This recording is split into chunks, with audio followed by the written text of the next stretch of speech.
Jie dirba tam, kad mokiniai atlikti darbus saugiai. Jie įvairių sričių specialistai. Dieną, naktį, savaitgalis ir per naujuosius metus.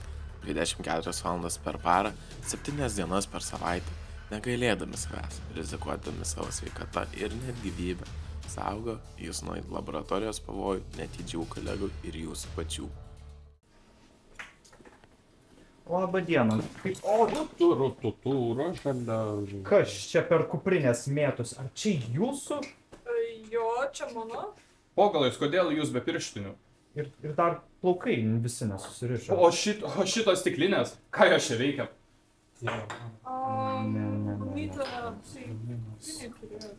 Gerai. Nieko čia gero. Tas jaunimas šiais laikais. Ką mes čia darome? Tai gal jums padėti? 5 eurai. Aš turiu jos nemokamas, šitos gumytės nemokamas, bet kokią. Nu gerai.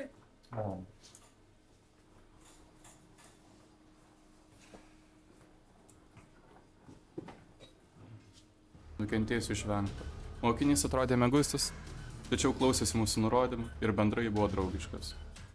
Nesaugus darbas laboratorijoje šį kartą baigėsi geruoju.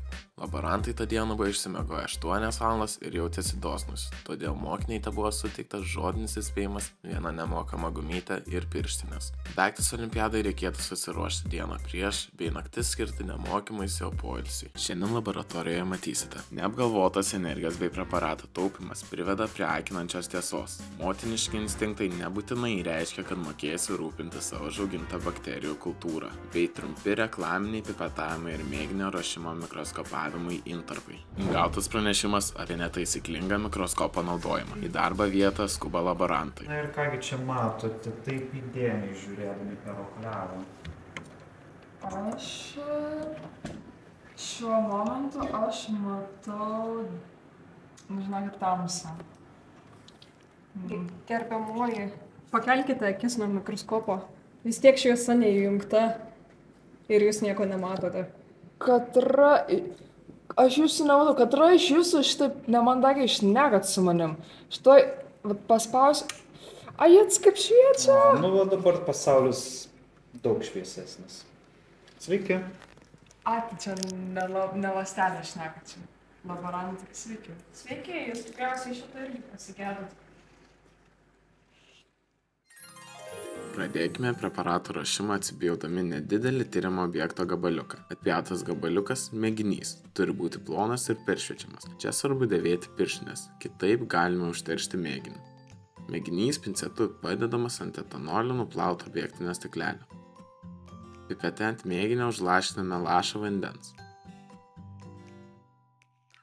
Pasiėmame dengiamąjį stiklelį ir padedame ant lašo su mėginiu taip, kad po dengiamuoju stikleliu nesusidarytų oro burbulų. Jei matome, kad po dengiamuoju stikleliu trūksta vandens ar yra oro, pipete galima pridėti dar lašą vandens prie dengiamojo stiklelio krašto. Štai ir baigiame. Preparatas paruoštas mikroskopavimui. Jei laboratorinio darbo metu pradėjote stresuoti, visados galite konstruktyviai išlieti susikaupusią įtampą, skaptuojant veidukus ant biologinio mėginio. Taip, tai išeina aš visą šitą laiką į nieką žiūrėjau. Jo.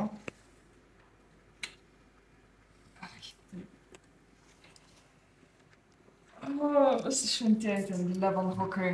Ar aš galėsiu tęsti dar darbą, ar jau man viskas? Na taip, jūs tiesiog sugaišot savo laiko. Ryški šviesa, akinanti tiesa. Mokiniai nepavyko atrasti kalbančių ląstelių, tačiau tyrimo metodai buvo patobulinti laborantų išminties gausa. Darbas laboratorijoje peraugo į chuliganišką pipetavimą. Laborantai atvyko patikrinti darbo vietos. Jargutėliau, ar jūs tiesiog pipetmaną be antgalio kišate į tirpalą? Pipetmaną į stovą, rankas nuo tirpalo. Gerai, supratau, bet tyliau. Bandau bakterijas užmigdyti. Taigi jau vėlu. O čia visi šitie antgalių dėžutės, kodėl jos atidarytos? Aš tikiuosi jų rankomis nelietėt. Kokį turi sojų, agaro, terpės jūs naudojat? Kaip reikėtų dirbti su pipetmanu? Iš pradžių reikėtų pasirinkti tinkamą pipetmano tūrį, pasukiuojant prie nykščio esantį stūmoklio ratuką. Toliau reikėtų nepamiršti užsidėti antgalio. Tinkamą antgalį galime rasti dėžutėje, kurios spalva tokia pati kaip ir pipetmano. Suradus teisingą spalvą, antgalis paimamas su pipetmanu. Kokiais būdais nereikėtų rankomis liesti antgalio. Taip pat negalima naudotis pipetmanu be antgalio. Pipetmanas jokiais būdais nėra dedamas ant stalo ar laikomas horizontaliai. Tam gali būti naudojamas tik vertikalus stovas. Galiausiai esame pasiruošę pereiti prie pipetavimo. Visų pirma, ore nepilnai nuspaudžiame mygtuką, iki kol pajaučiame pasipriešinimą, iki pirmo stopo. Toliau panardiname antgalį į skystį ir iš lėto atleidžiame mygtuką. Perkeliame pipetmaną į norimą indą. Antgalį laikome virš skysčio ir dabar iš lėto nuspaudžiame mygtuką iš pasipriešinimo ribos iki antro stopo. Iškeliame pipetmaną iš indo ir toliau kartuojame žingsnius. Jei norime pipetuoti skirtingą tirpalą, antgalį reiktų išmesti į atliekas, nuspaudžiant svirtelę esančią prie pagrindinio mygtuko.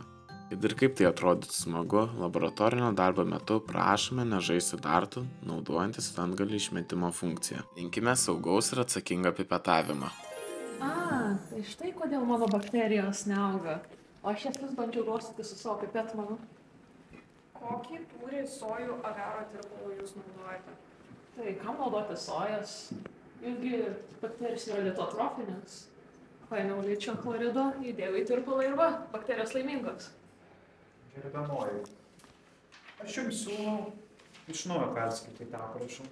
Mokiniai gavo įspėjimą už teksto skaitymą ir suvokimo klaidas, o laborantams atidžiau apžiūrėjus bakterijų ir pipetmano būklės, rimtų saugumo pažeidimų nebuvo rasta. Tegul tai būna pamoka visiems norintiems tapti bakterijų kultivatoriams. Reikia ne vien tik mylėti savo mažuosius prokariotus, bet ir jais mokėti rūpintis.